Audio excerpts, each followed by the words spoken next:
امام حسین کی شہادت کے بعد شام غریبہ سادات کے لیے ایک درد بھرا امتحان تھی۔ اس رات نے سادات کو بہت رلایا۔ بس جیسے ہی شام غریبہ گزر جاتی ہے، 11 محرم کا سورج طلوع ہوتا ہے، یزید کی فوج آل محمد کو رسیوں میں قید کر کے، بیویوں کو بے چادر کر کے کوفے کی طرف لے کے جاتی ہے۔ تاریخ نے لکھا جیسے ہی بی بی زینب مقتل گاہ سے گزرتی ہے تو امام حسین کی لاش کو دیکھتی ہے کہ امام حسین کا جسم زمین کربلا پہ بکھرا ہوا ہے، آپ کے جسم کا ایک بھی حصہ سلامت نہیں ہے۔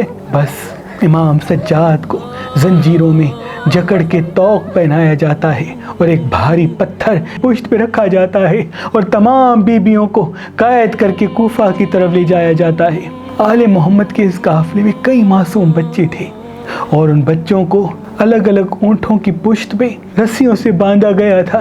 جس بھی اونٹ سے جو بچہ گر جاتا وہ اونٹ کے پاؤں میں کچل کے وہیں شہید ہو جاتا۔ بیبیاں قید اپنے بچوں کو دیکھتی اور رو رو کے فریاد کرتی کہ یا رسول اللہ ہمارے بچے شہید ہو گئے۔ بس یہ قافلہ جیسے ہی کوفے پہنچتا ہے تو پتھروں اور گرم پانی سے اس قافلے کا استقبال کیا جاتا ہے۔ بی بی زینب کو باغی کی بہن بلایا جاتا ہے۔ بی بی زینب سلام اللہ علیہا اپنے نانا کی امت کو دیکھ کے یہ فرماتی ہے، اے لوگو شرم کرو، میں تمہارے رسول کی بیٹی زینب بنت علی ہوں۔ لیکن وہ تمام لوگ ہنستے جاتے ہیں۔ بی بی زینب جیسے ہی ابن زیاد کے دربار میں پہنچتی ہے تو ابن زیاد یہ سوچے کہ آج میں اپنی جیت کا جشن کیسے مناؤں۔ وہ کہتا ہے جاؤ قائد میں مختار ثقفی کو لے کے آؤ تاکہ میں اس کو دکھاؤں کہ میں نے اس کے امام حسین کا کیا حشر کر دیا، ان کی بیٹیوں کا، ان کی بہنوں کا کیا انجام کر دیا۔ بس مختار ثقفی کو لے کے آتے ہیں اور اس کے سامنے امام حسین علیہ السلام کے سر کو پیش کرتے ہیں۔ مختار ثقفی زنجیروں میں جکڑے ہوئے جیسے ہی امام حسین کے سر کو دیکھتے ہیں تو وہ دیکھ کے پریشان ہو جاتے ہیں۔ وہ سوچتے رہتے ہیں کہ یہ سر تو امام حسین کا لگتا ہے، لیکن اللہ کرے یہ امام حسین کا سر نہ ہو۔ مختار ثقفی کہتے ہیں، اے ابن زیاد بتا یہ کس کا سر ہے؟ وہ ہنس ہنس کے کہتا ہے یہ تیرے امام حسین کا سر ہے۔ بس وہ زنجیروں کو توڑتے ہیں اور ابن زیاد کی گردن سے پکڑتے ہیں۔ اتنی دیر میں امام سجاد حضرت مختار ثقفی کے کندھے پہ ہاتھ رکھ کے کہتے ہیں، اے مختار صبر کرو، میں سجاد ہوں اور میرے ساتھ رسول اللہ کی بیٹیاں بھی اس دربار میں موجود ہیں۔ حضرت مختار ثقفی زمین پہ بیٹھ جاتے ہیں اور چیخ کے روتے رہتے ہیں۔ بس سپاہی آ کے حضرت مختار کو قید کر لیتے ہیں اور آل محمد کو کچھ دنوں کے لیے وہاں قید خانے میں رکھا جاتا ہے۔ بس یہ قافلہ اب کوفے سے شام کی طرف روانہ ہوتا ہے۔ تاریخ نے لکھا کئی سختیاں سہتے سہتے جیسے ہی شام تک پہنچتا ہے، یزید یہ حکم بھجواتا ہے قافلے تک کہ رکو، جب تک یہ شام شہر پوری طرح سج نہیں جاتا تب تک بیبیاں شام میں داخل نہ ہوں۔ تاریخ نے لکھا 3 دن تک بیبیوں کو شہر کے باہر ٹھہرایا جاتا ہے اور پورے شام کو سجایا جاتا ہے، اور ہر ایک شام میں رہنے والے مسلمان کو کہا جاتا ہے کہ جیسے ہی یہ باغی قافلہ شام میں داخل ہو تو اس کو ایسے پتھر مارنا تاکہ قیامت تک کوئی بھی دوسرا باغی پیدا نہ ہو۔ سارے شام میں رہنے والے پیلا لباس پہنتے ہیں، زیورات پہنتے ہیں اور گھروں کی چھتوں پہ آ کے کھڑے ہو جاتے ہیں۔ بس بی بی زینب سلام اللہ علیہا اور تمام بیبیاں قید ہو کے جیسے ہی شام میں آتی ہیں تو شام والے ہنس ہنس کے پتھر مارتے ہیں۔ بی بی زینب روتی رہتی ہے اور یہ قافلہ آگے آگے چلتا ہوا یزید کی دربار آ پہنچتا ہے۔ جیسے یزید کی دربار پہنچتا ہے تو اس وقت یزید ہنستا جاتا ہے، خوشی سے جھومتا جاتا ہے اور امام حسین کے سر کی توہین کرنا شروع کرتا ہے اور یہ کہتا ہے کہ کاش میرے بڑے زندہ ہوتے، میں ان کو بتاتا کہ میں نے بدر و احد کا کیسے رسول اللہ کے خاندان سے بدلہ لیا ہے۔ وہاں ایک یہودی جب یہ منظر دیکھتا ہے تو پوچھتا ہے یہ بیبیاں کون ہیں اور یہ سر کس کا ہے اور یہ ایسا عجیب قافلہ کیوں ہے؟ درباریوں میں سے کہا جاتا ہے کہ یہ قافلہ محمد کی بیٹیوں کا ہے اور یہ سر بی بی فاطمہ کے بیٹے کا ہے۔ تو وہ کہتا ہے فاطمہ بنت رسول اللہ جو تمہارے رسول کی دختر تھی، یہ اس کے بیٹے کا سر ہے؟ تو یزید کے دربار میں بیٹھے ہوئے کہتے ہیں ہاں یہ اسی کا سر ہے۔ تو وہ رو کے کہتا ہے کیا تمہیں شرم نہیں آتی؟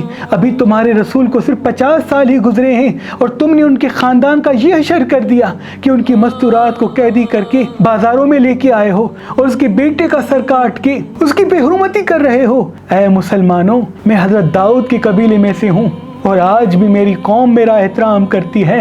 جیسے ہی یہ شور یزید کے کانوں تک پہنچتا ہے، یزید اس کا سر قلم کرواتا ہے۔ بس یزید امام حسین کے سر کی بے حرمتی کرتا رہتا ہے۔ اتنے میں امام سجاد فرماتے ہیں، اے یزید، جب تو اپنے آباء و اجداد کی تعریف کر رہا ہے تو مجھے بھی موقع دے تاکہ میں بھی ان لوگوں کو بتاؤں کہ میں کس خاندان کا ہوں۔ یزید کے ساتھی کہتے ہیں، اے یزید، یہ بیمار لرز رہا ہے، زنجیروں میں جکڑا ہوا، تیرے سامنے کیا کہے گا؟ اس کو بھی موقع دے تاکہ یہ بھی ممبر پہ آ جائے۔ بس امام سجاد ممبر پہ آتے ہیں اور کہتے ہیں، تمام تعریفیں اس اللہ کی جس کے قبضہ قدرت میں کائنات کا نظام ہے، اور تمام درود و سلام اس محمد مصطفیٰ صلی اللہ علیہ وآلہ وسلم پر، اس کے دین کے لیے میرے خاندان نے سب کچھ قربان کر دیا۔ امام سجاد اس دربار کو دیکھ کے فرماتے ہیں، اے لوگو، میں کعبے کا بیٹا ہوں، میں علی کا پوتا ہوں، میں رسول اللہ کی اولاد ہوں، میں اس کا بیٹا ہوں جس نے خیبر کو فتح کیا،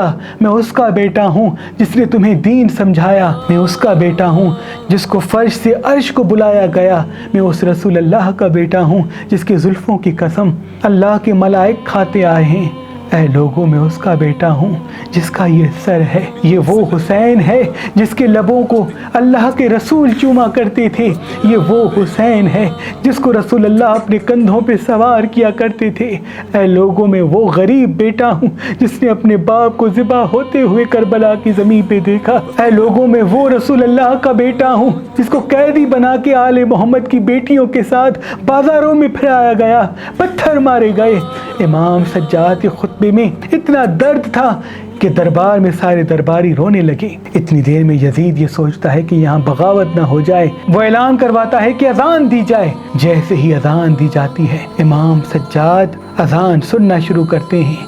جیسے ہی اذان دیتے دیتے اذان دینے والا اشہد ان محمد رسول اللہ فرماتا ہے تو امام سجاد کہتے ہیں، ہاں، میں بھی گواہی دیتا ہوں کہ میں اسی محمد کا بیٹا ہوں جس محمد کی بیٹیوں کو یہاں قیدی کھڑا کیا گیا ہے۔ اے لوگو، یہ وہی محمد ہے جن کی یہ بیٹیاں ہیں، اور یہ حسین وہی حسین ہے جن کی رگوں سے رسول اللہ کا خون بہ رہا ہے۔ بس دربار میں بغاوت شروع ہو جاتی ہے اور لوگ یزید سے نفرت کرنا شروع کر دیتے ہیں۔ تاریخ نے لکھا، اس خطبے کے بعد رفتہ رفتہ لوگوں کے دلوں میں یزید کی نفرت اتنی بڑھتی جاتی ہے کہ یزید اپنے ہی محل میں قید ہوتا جاتا ہے، اور قیامت تک لوگ یزید سے اور یزیدیت سے نفرت کرتے رہتے ہیں اور امام حسین کی مظلومیت پہ روتے رہتے ہیں، آل محمد کی غربت پہ روتے رہتے ہیں۔ سلام ہو ان بیبیوں پر جو قیدی ہو کے اسلام کو بچاتے ہوئے آئی ہیں، سلام ہو آل محمد پر جنہوں نے سختیاں سہ کر ہمارے لیے اسلام کو بچایا، قرآن کو بچایا، ہمارے ایمان کو بچایا۔